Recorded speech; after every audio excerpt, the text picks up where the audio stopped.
Hey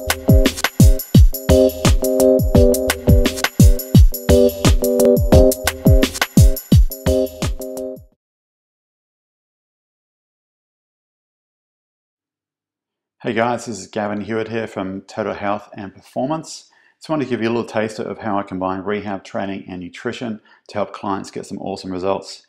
Today you're seeing one of my clients, Linda, who 10 days ago was suffering from a lot of back pain from a bulging disc between L5 and S1, which basically means she's in a lot of pain, struggling to move, and basically a lot of pain running down to the back of her knee as well. So those of you who have had sciatic pain know that's not very pleasant.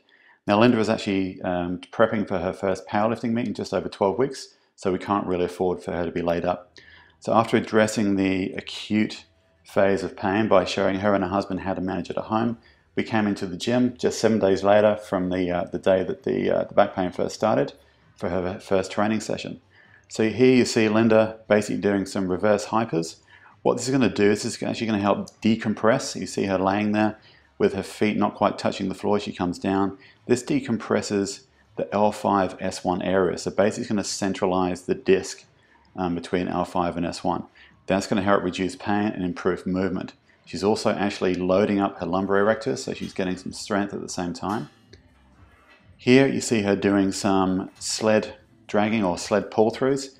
So with the pull-throughs, we chose this because it doesn't have an eccentric component. If you watch how she pulls that sled through now, she's literally just pulling, which some of you might think of as the positive, and there's no real eccentric or negative.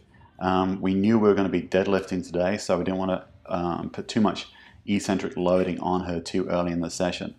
So with this, we're really just helping Linda Q firing up her core, so her obliques and her glutes, and keeping those nice and tight.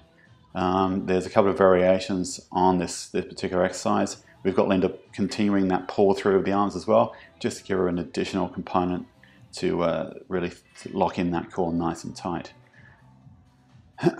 So this is Linda just finishing the last set.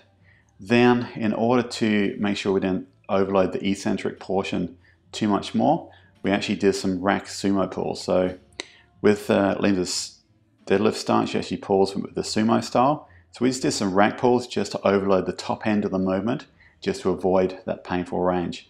So you saw Linda with a warm-up there, and we actually worked up to, I think this is 70% of her 1RM. So you can see, even though she's got low back pain, she's still hitting some fairly big weights in training. And most of the time when people have a disc bulge, they're laid up for weeks, sometimes months in extreme cases.